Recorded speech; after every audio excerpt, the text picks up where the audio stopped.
when we asked what are the barriers, what are the challenges, what's causing us not to deploy intelligent CX, what's causing us not to have CX in the boardroom, what's causing us not to win as we should win, you can see where people is sitting.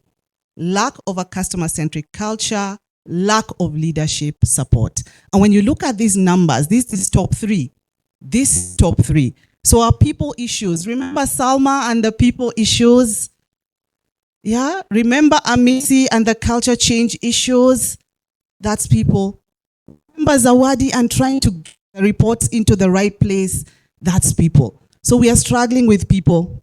My people, we are struggling with people. So the numbers don't lie. Let's see what we can do about people issues.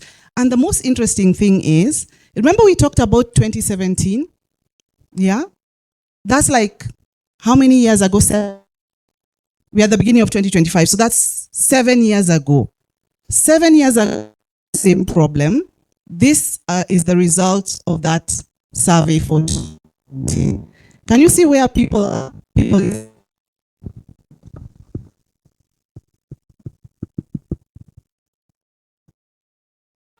Can you see where people is sitting? We've made some progress, but not enough. The problem still remains the same. The culture issue, the lack of support from management. And so therefore, good people, this is where we need to focus. This is where we need to put all our energies. Because if we don't resolve the people issue, and if 7 years down the line, I know there's lots of people in the room who've been in this space for way more than 7 years. If we are attacking the same problem with same strategies over and over and over again, there's a name for people like that. We shall not name it here. Yeah. But let's see what we can do different. We need to do different. And you remember we were told by the judges that Team Salma, Team Amisi, and Team Zawadi struggling much to do things without quite involving everyone. Maybe it's time for us to take a look and do something about it. So what are we saying? We are saying in this question, what was this question? This question was about what is the biggest challenge to deploying, maintaining, and sustaining intelligent CX? There were many reasons, but look at the people reasons in there. Remember, we are talking about people. Look at the people reasons in there. There's limited internal expertise to deploy, and then there's limited internal expertise to maintain. So are we saying that we don't have the, we are gunning these 3 days we've been talking about intelligent CX and how we are running back to deploy, to maintain, to sustain, to put in place, to ensure we use, and that AI is our friend, and that AI is not going to come and take our jobs. AI will take our jobs if we are not using it, and other people who are using it will come and run away with the jobs. So it's not the AI taking the jobs, it's lack of use. And then we come and we are saying that we have limited capacity to do this. Is this true? Or do we have tunnel vision? We asked ourselves, is this a reflection of us, Zawadi, Amisi, and Salma, trying to do things on our own? Is it that we think we in the room, we the people, have limited capacity? Because I hazard a guess, an informed one, that Ken's ICT capacity, and we'll be looking at that in the panel after this, does not reflect this. So who is this? Because we are the 4th country in Africa to deploy a nationwide AI strategy. There was Egypt, there was Mauritius, and there was Egypt, Mauritius, and Rwanda. Then we are the 4th as Kenya. Do we truly have limited capacity for intelligent CX? Or is it our limited thinking? Please look at your neighbor. Don't look at them like they have limited thinking. No. Look at them like they have the capacity to deploy intelligent CX. So this is what we are saying, but we need to call ourselves to a meeting and we need to think, is this really true? Is it us or is it our thinking? The other thing we want to connect, this is all about connecting the dots, yeah? What else do you want to connect the dots about? We asked about capacity building, knowledge transfer, training, learning and development. This is the result. Our staff are regularly trained to understand customers better and to meet their needs. 61%. Amazing. Round of applause for you all. Round of applause. Round of applause. Round of applause. Yeah. 61% are doing training. However, I want to take back that applause. How do you take back applause? Take it back. Take it back. Yeah. I can see you taking. Yeah, back. Don't not throw it at me. Just take it back. Take it back. Why are we not celebrating what otherwise seems like a very good result? It is because training is seen as the panacea to everything. It's medication for everything. Training. That's why we are here. Training sometimes is not the solution. Training is good. We are trainers, even me, I'm a trainer. I love it. I love. But training is not the medicine. And so we're just running to training. Everyone wants to tick a box that my staff were trained. We don't need to over-focus on training. That money for training, let's take it to culture. Do a culture audit. See what's coming out of that culture audit. Run with that, because no strategy will work if the culture is not in place. Take that money. We've talked about CJM, the whole 3 days.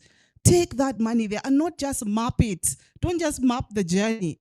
Let's look and see what's happening at every step of that journey. What do we need to do better? We talked about RCAs, Salma, Missy, Zawadi, everyone RCAs, an RCA at every step of that journey. Take the money there. We are really in anticipation that when we do this survey a year down the line, we will see bigger and better things here, strategic things. Not that training is not, but it is not the medicine. Training is a band-aid, it is first aid, it is just coping, a maladaptive coping mechanism, and we need to get out of it. Are we together, good ones? You're looking at me very serious. It's serious. It's serious. Yeah. And so therefore, we are connecting the people dots. We connected the financial dots. We are connecting the people dots. Now let's connect some other dots. So this is the big number. This is the biggest challenge we have in CX and EX and Ops and IT, because these are the people we talked to. These are the people that filled out the survey. It's navigating organizational complexity. Things are so murky. Things are so, we're in the miry pit. Things are so, there's so much going on, entangled. There's so much fragmentation. There are silos. We are not working together in the organization. And we as CXers have been battling this for a long time. We need to come out of this. So if organizational complexity is our issue, what do we need to do better? How can we get out of this? Why is that? And you see, it is way ahead of everything else. Like, so why are organizations complex? Are we doing the Salma thing? Are we doing the Zawadi thing? What's happening? We need to call ourselves to our own RCA, all right? And then take a look at this. Now, this is where we started to shiver, because I love customer experience, employee experience, experience management, and my thing is always voice of the customer. My thing, those who know me, I can see Doris looking at me from there. This thing gives me joy. Voice of the customer, listening to the customers, getting the voice of the customers, and then reporting. Because data, as you've heard, is king and queen. Insights is king and queen. But we say that reporting is where the oxygen lies. Because if you have great insights, great data from which that insight is being drawn, where's your report? Where's your report? Now see where we are reporting, good people. Just see where we are reporting. Where are we taking our reports? Our reports are with senior management and management. We have said, we the people. Why are our reports not at the board? Why are our reports not with the executive? Why are reports not with the implementers below management? What are we doing with our reports, good people? What are we doing with our reports? That board meeting should never start if there's no CX report. True story. You know, the board meeting will not start if the CFO is not there, the director of finance. In fact, the board will postpone the meeting until the FD comes, if he's unwell or something. We should stop reggae. It's called stop reggae. The board meeting should not start if there's no customer experience report. Because what is finance reporting? No customer, no business. No stakeholder, no business. No citizen, no business. No, nothing, no business. So why is that board meeting going on without that report? It also points to a capacity gap, because if the CEO or if the board is not the one asking for that report, it means we have not influenced upward.